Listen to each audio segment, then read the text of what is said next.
Hi friends, welcome to Sukindhiya channel. இன்றைக்கி என்ன recipe பார்க்க போகிறோன்னா chow குழம்பு. அது எப்படி சிம்பிளாக டேஸ்டியாக பண்ணலாம், வாங்க வீடியோக்கு போகலாம். தேவையான இன்க்ரீடியன்ஸ் பார்த்துடலாம். 2 டேபிள் ஸ்பூன் ஆயில், அரை டீஸ்பூன் உளுந்தப்பருப்பு, 1 டீஸ்பூன் கடுகு, 5-6 முந்திரி, கொஞ்சமாக தேங்காய், அரை டீஸ்பூன் ஜீரகம், 2 டேபிள் ஸ்பூன் குழம்பு மிளகாய்த்தூள், தேவையான அளவு உப்பு, ஒரு பவுல் நிறைய chow காய், அரை டீஸ்பூன் மஞ்சத்தூள், தேவையான அளவு கொத்தமல்லி இலை, 2 வத்தல், சின்ன நெல்லிக்காய் சைஸ் அளவுக்கு புளி, ஒரு பெரிய சைஸ் தக்காளி, ஒரு பெரிய சைஸ் வெங்காயம். நெக்ஸ்ட் ஒரு மிக்ஸி ஜார் எடுத்துக்கோங்க. இல்லை தேங்காய் ஆட் பண்ணிக்கோங்க. 5-6 முந்திரி ஆட் பண்ணிக்கோங்க. இதை நம்ம ஃபைன் பேஸ்ட்டாக அரைச்சி எடுத்துக்கலாம். நெக்ஸ்ட் ஒரு கடாய் எடுத்துக்கோங்க. 2 டேபிள் ஸ்பூன் ஆயில் ஊற்றிக்கோங்க. ஆயில் நல்லா ஹீட் ஆகட்டும். 1 டீஸ்பூன் கடுகு, அரை டீஸ்பூன் உளுந்தப்பருப்பு ஆட் பண்ணிக்கோங்க. இப்போ நல்லா பொரிஞ்சு வரட்டும். அரை டீஸ்பூன் ஜீரகம். இப்போ நல்லா பொரிஞ்சு வந்துருச்சு. இது கூட கட் பண்ணி வச்சுருக்க பெரிய சைஸ் வெங்காயம் ஆட் பண்ணிக்கோங்க. 2 வத்தல் ஆட் பண்ணிக்கோங்க. அரை டீஸ்பூன் மஞ்சத்தூள், அரை டீஸ்பூன் உப்பு. இப்போ நல்லா கலந்து விட்டுக்கோங்க.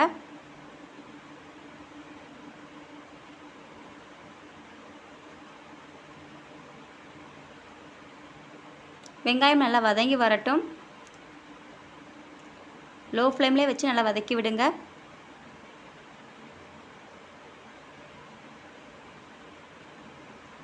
நல்லா வதங்கி வந்துருச்சு. இது கூட கட் பண்ணி வச்சுருக்க ஒரு தக்காளி ஆட் பண்ணிக்கோங்க.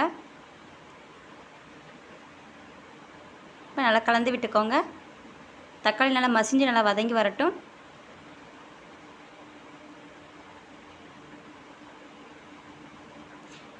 தக்காளி நல்லா வதங்கி வந்துருச்சு. இது கூட கட் பண்ணி வச்சுருக்க chow காயை ஆட் பண்ணிக்கோங்க.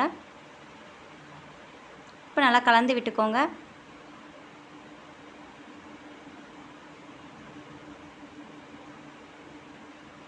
ஒரு 2-3 நிமிஷம் நல்லா எண்ணெயில் chow காய் நல்லா வதங்கி வரட்டும்.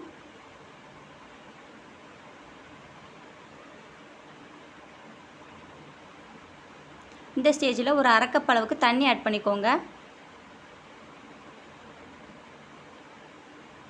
கலந்து விட்டுக்கோங்க. இந்த ஸ்டேஜில் நம்ம மூடி போட்டு வேக வச்சு எடுத்துக்கலாம். இப்போ chow காய் நல்லா வெந்து வந்துருச்சு.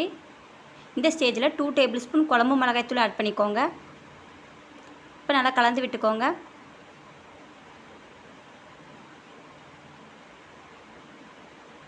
இந்த மசாலா நல்லா இந்த எண்ணெயிலே நல்லா வதங்கட்டும்.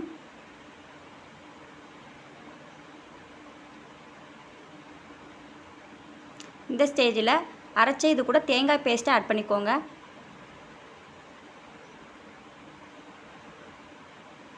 இப்போ நல்லா வதக்கி விடுங்க.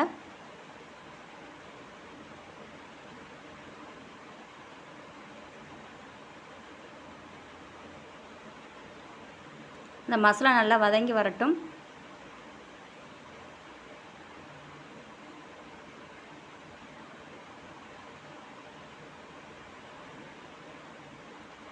இந்த மசாலா நல்லா வதங்கி வந்துருச்சு. இது கூட கரைச்சி வச்சுருக்க புளி தண்ணியை ஆட் பண்ணிக்கலாம்.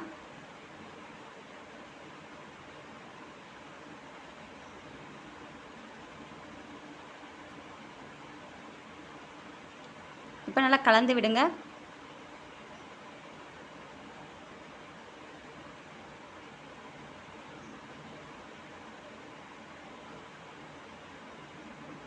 நான் கலந்து விட்டாச்சு. இந்த ஸ்டேஜில் மூடி போட்டு நம்ம வேக வச்சு எடுத்துக்கலாம். நல்லா குழம்பு நல்லா வெந்து வந்துருச்சு.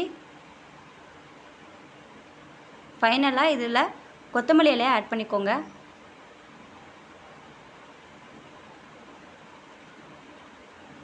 கலந்து விட்டுக்கோங்க.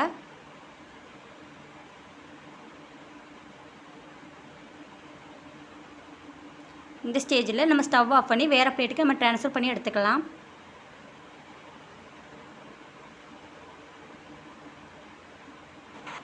chow குழம்பு ரெடி ஆயிடுச்சு. இட்லி, தோசை, சாதத்துக்கு வச்சு சாப்பிட்லாம். டேஸ்டியாக இருக்கும். இதே மாதிரி நீங்களும் உங்கள் வீட்டில் ட்ரை பண்ணி பாருங்கள். இந்த வீடியோ பிடிச்சிருந்தா லைக் பண்ணுங்கள், சப்ஸ்கிரைப் பண்ணுங்கள், பெல் ஐக்கானை ப்ரெஸ் பண்ணுங்கள். நெக்ஸ்ட் வீடியோ பார்க்கலாம்.